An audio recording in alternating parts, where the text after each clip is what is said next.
Hello friends, welcome to our channel excellence technology. मैं हूं आपका दोस्त दीपक और आज की वीडियो में हम लोग डिस्कस करने वाले हैं म्यूचुअल फंड्स को कि म्यूचुअल फंड्स क्या होते हैं। लास्ट वीडियो में हमने डिस्कस किया था कि स्टॉक मार्केट क्या होती है, वो कैसे काम करती है, स्टॉक्स क्या होते हैं और आपको कब पैसा इन्वेस्ट करना चाहिए। तो उसी तरह ही हमारे पास एक सेगमेंट म्यूचुअल फंड्स की भी है और ये वीडियो उन लोगों के लिए बहुत इंपॉर्टेंट है जो अभी जॉब करते हैं या ज़्यादा सेविंग्स नहीं कर पाते हैं। तो उन लोगों के लिए आने वाले समय में एक अच्छी वेल्थ बनाने के लिए म्यूचुअल फंड सबसे अच्छी ऑप्शन है, जहाँ पे रिस्क वो अपने अकॉर्डिंग ले सकते हैं, पैसा वो अपने अकॉर्डिंग इन्वेस्ट कर सकते हैं और अपने अकॉर्डिंग जितना टाइम वो चाहते हैं उतना टाइम तक इन्वेस्ट कर सकते हैं। तो चलिए दोस्तों, म्यूचुअल फंड को समझते हैं कि म्यूचुअल फंड्स क्या होते हैं।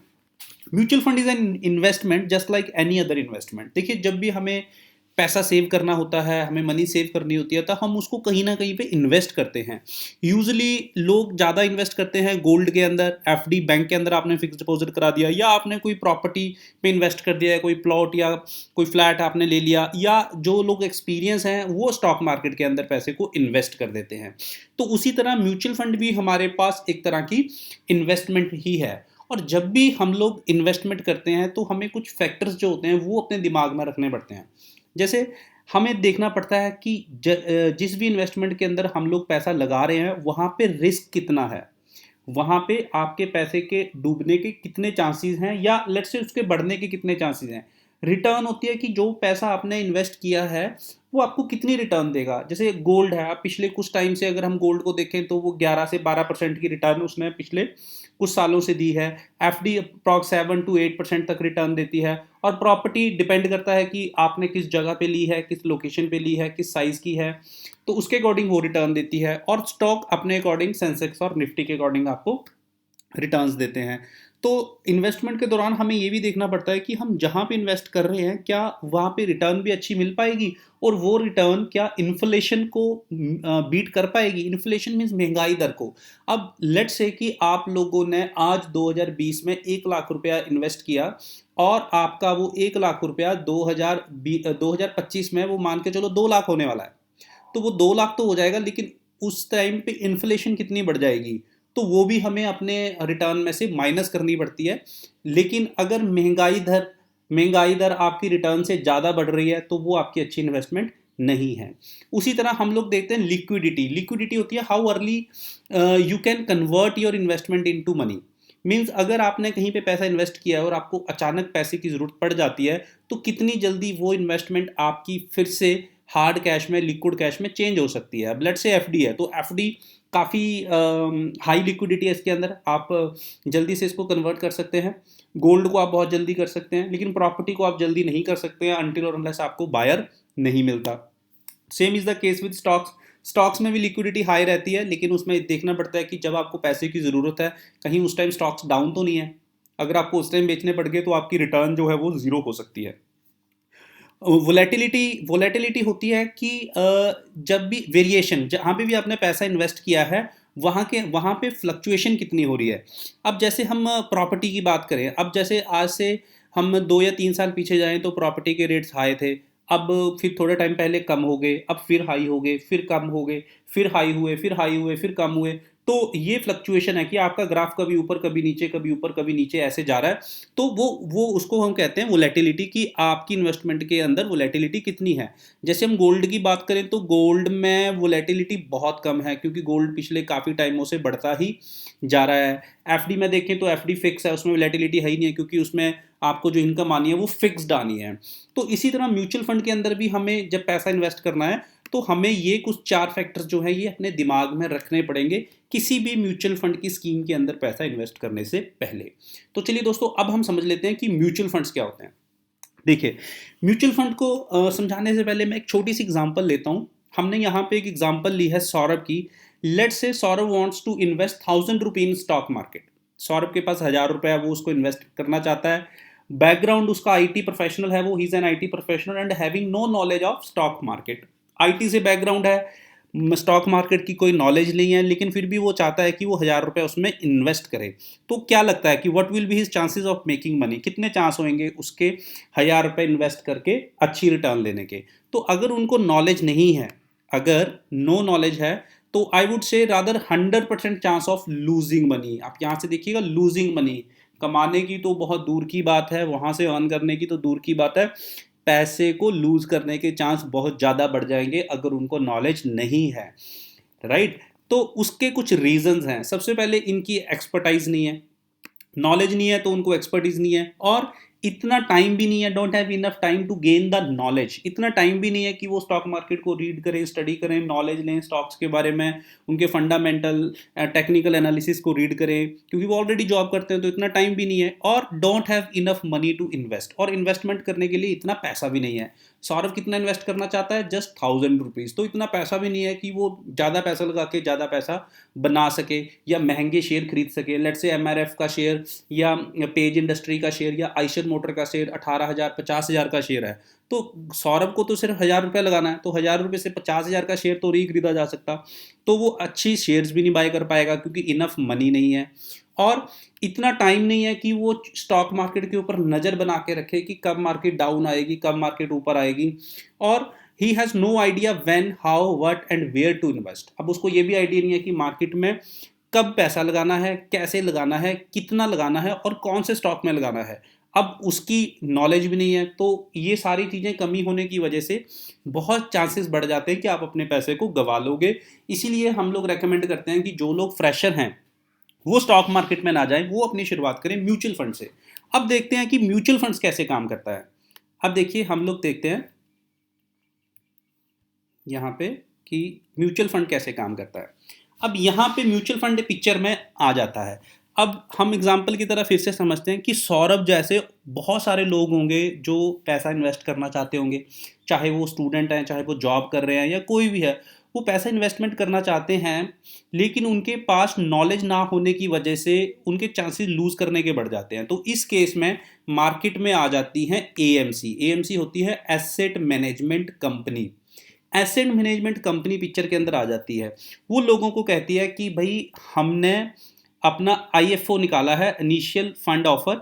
आईएफओ होता है कि उसमें लोग आके पैसा इन्वेस्ट करते हैं। अब एसेट मैनेजमेंट कंपनी कहेगी भाई हमारे पास एक्सपर्टीज़ है, हमारे पास इतने इतने लोग एक्सपर्ट्स बैठे हैं जो जिनको मार्केट की बहुत अच्छी नॉलेज है, तो आप अपना पैसा इकट्ठा करके हमें दो, हम आपका पैसा जो है वो मार्केट के अंदर लगाएंगे और आपको अच्छी रिटर्न ला के देंगे।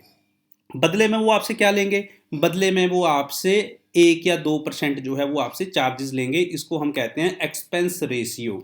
एक्सपेंस रेशियो होती है जब भी कोई एएमसी एसेट मैनेजमेंट कंपनी आपके फंड को मैनेज करने के लिए, उसको इन्वेस्ट करने के लिए या अपनी सर्विसेज देने के लिए आपको कुछ चार्ज करती है, तो उसको हम कहते हैं एक्सपेंस रेशियो, जो यूजली 1 से लेकर 2% के बीच में होती है।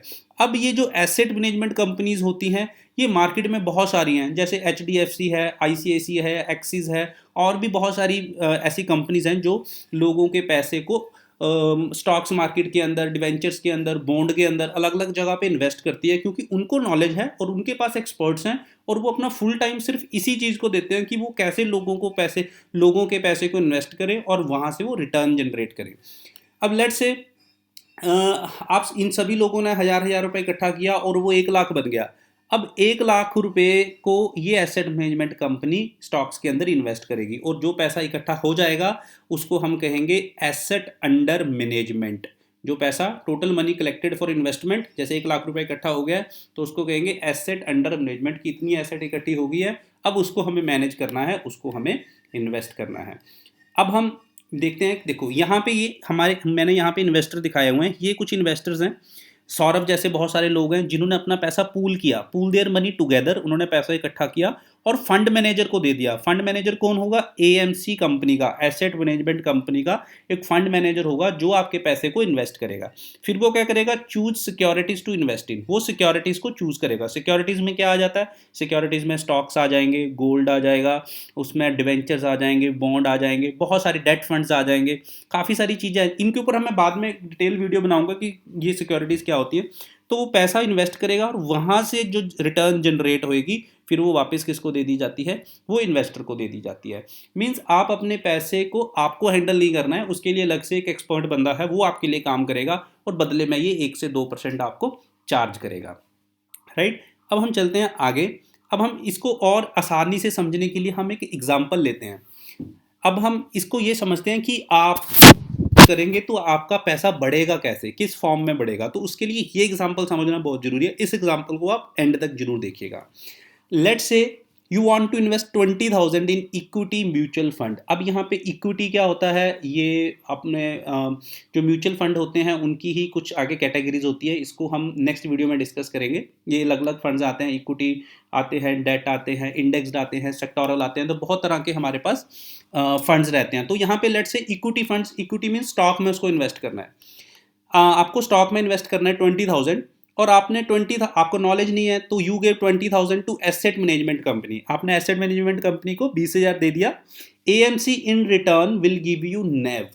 जब आपने उसको 20,000 दिया तो बदले में वो आपको कुछ नेव अलॉट कर देगी। नेव होती है नेट एसेट वैल्यू, वो आपको अलॉट कर देगी। अब ये कैसे होगा, लेट्स से कि आपने जैसे हम मान के चलते हैं कि वोडाफोन आइडिया का जो शेयर है वो अभी 3 रुपये का है और आपके पास 30 रुपये है, तो आप 30 रुपये इन्वेस्ट करोगे तो बदले में आपके पास कितने शेयर आएंगे, 10 शेयर आ जाएंगे, क्योंकि 3 रुपये का शेयर है, ये 3 रुपये का एक शेयर है, टोटल आपने 30 रुपये लगाए हैं, तो बदले में आपको 10 शेयर मिल जाएंगे। तो यहाँ पे आपने 20,000 लगाया है, लेकिन आपने शेयर नहीं खरीदे हैं। आपने किसको पैसा दिया है, एसेट मैनेजमेंट कंपनी को, और आगे एसेट मैनेजमेंट कंपनी इन्वेस्ट कर रही है अपने अकॉर्डिंग अच्छे शेयर्स के अंदर। अब वो आपको पर्टिकुलर शेयर तो अलॉट नहीं कर सकती है, लेकिन वो आपके 20,000 के बदले में आपको नेव अलॉट कर देगी। नेव होती है नेट एसेट वैल्यू। ये शेयर की तरह ही होती है, लेकिन इसकी जो टर्म है वो म्यूचुअल फंड के अंदर नेव के तरीके से जानी जाती है। इसको आगे और डिटेल में हम देखेंगे नेक्स्ट स्लाइड के अंदर।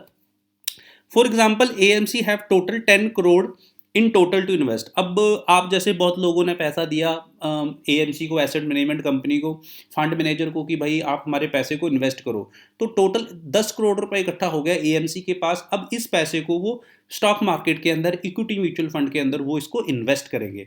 अब यहाँ पे एसेट्स क्या होती हैं, एसेट्स होती हैं जो where AMC invested like in stocks, bonds and debentures. जो भी पैसा इकट्ठा हुआ है उसको उनको इन्वेस्ट करना होता है, स्टॉक, बॉन्ड, डिवेंचर, सिक्योरिटीज या कहीं पे भी वो करना चाहते हैं। और लाइबिलिटीज होती हैं जो मैनेजमेंट की अपनी फीस है, जो मैंने पीछे आपको बताया था एक्सपेंस रेशियो जो 1 से 2% होती है। अब हमारे पास नेव निकालने का एक फॉर्मूला होता है।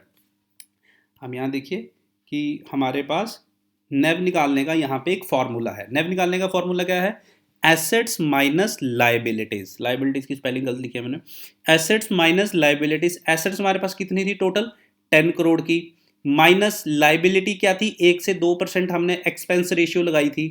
ठीक है, तो मैंने यहाँ पे जो अपनी एसेट्स डिसाइड करी है वो 10 करोड़ और माइनस एक्सपेंस रेशियो को एवरेज हमने मतलब अप्रॉक्स 15,000 रुपये ले लिया कि 15,000 रुपये जो है वो फंड में एसेट मैनेजमेंट कंपनी हमें चार्ज करेगी मंथली हमें चार्ज करेगी फंड्स को मैनेज करने के लिए, राइट।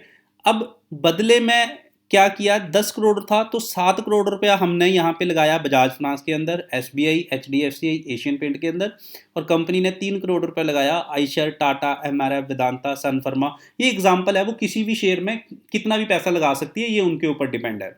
और जब उन्होंने टोटल पैसा लगाया तो उनके पास बदले में 1 करोड़ शेयर्स आ गए। 1 करोड़ यहाँ पे टोटल शेयर्स आ गए। 7 करोड़ यहाँ इन्वेस्ट किया, 3 करोड़ यहाँ किया, जितना भी पैसा लगाया बदले में उनको इतने शेयर्स मिले, 1 करोड़ शेयर्स मिल गए। तो अब आपकी नेव कैसे निकाली जाएगी, assets minus liabilities divide by जो नंबर ऑफ शेयर्स उनके पास टोटल आए हैं। तो टोटल आ गया 9.99। 9.99 को हम 10 ही कंसिडर कर लेंगे, 1 पैसे का फर्क है। तो 9.99 ये होगी आपकी नेव की वैल्यू। अब लेट से आपने यहाँ पे इन्वेस्ट किया था 20,000, तो 20,000 को जब हम डिवाइड करेंगे, मैं यहाँ पे 10 से डिवाइड करके चलता हूँ, जब आप 10 से डिवाइड करेंगे तो आपके पास टोटल कितने नेव हो जाएंगे, आपको अलॉट हो जाएंगे 2,000 नेव। 2,000 नेव आपके पास आ चुके हैं। अब आपका नेव ग्रो करेगा। अब आपके स्टार्टिंग में आपके नेव की वैल्यू क्या थी, 9.99, लेकिन अब आपका नेव जो है वो ग्रो करना शुरू हो जाएगा जैसे जैसे ये स्टॉक्स ग्रो करेंगे, बजाज फाइनेंस, एचडीएफसी, जैसे जैसे ये स्टॉक ग्रो करेंगे, ये ग्रो करेंगे तो ये पैसा ग्रो कर जाएगा। 7 करोड़ था, 1 साल बाद बढ़ के हो सकता है 10 करोड़ हो जाए। आइशर मोटर का था, हो सकता है ये वाले जहाँ 3 करोड़ लगाया था ये बढ़ के हो सकता है 4 करोड़ हो जाए, तो टोटल 14 करोड़ हो जाएगा, 10 लगाया था। तो उसी तरह आपके स्टॉक करेंगे। अब हम यहाँ पे देखते हैं कि आफ्टर 1 ईयर क्या हुआ। 1 साल बाद क्या हुआ, जो आपने पैसा लगाया था कंपनीज के अंदर वो 7 करोड़ से, यहाँ से देखिए वो 7 करोड़ के बाद अब कितना बन चुका है, 10 करोड़। और यहाँ पे हमने लगाया था 3 CR, अब यहाँ पे वो कितना हो चुका है, 4 CR, 4 करोड़ हो चुका है। तो टोटल 14 करोड़ हमारे पास हो चुका है। लेकिन हमारी जो एक्सपेंस रेशियो है वो तो सेम ही चल रही है। तो यहाँ पे 15,000 जो है वो हमने माइनस किया, और वो बड़ा मतलब हम इसको इग्नोर कर सकते हैं, 15,000 इज़ नथिंग। अगर हम 14 करोड़ को हैंडल करने के लिए दें तो कुछ भी नहीं है। तो 1 करोड़ से जब हम डिवाइड करेंगे तो हमारे नेव की वैल्यू क्या आ जाएगी, 14। अब 1 साल पहले आपकी नेव की वैल्यू क्या थी, 10 रुपये, 10 ही मान के चलो इसको। और 1 साल बाद आपकी नेव की वैल्यू क्या हो गई है, 14। और टोटल आपके पास कितने नेव आपको अलॉट हुए थे, यहाँ पे स्टार्टिंग में आपको हुए थे टोटल 2000 नेव अलॉट। तो यहाँ पे 2000 मल्टीप्लाई बाय जब आप 14 करोगे तो आपकी करंट वैल्यू हो जाएगी 28,000। मीन्स आपने इन्वेस्ट कितना किया था, आपने इन्वेस्ट किया था 20,000, और 1 साल बाद वो बन चुका है 28,000। मीन्स आपने जो रिटर्न निकाली है वो निकाली है 40% की रिटर्न आपको म्यूचुअल फंड ने दी है।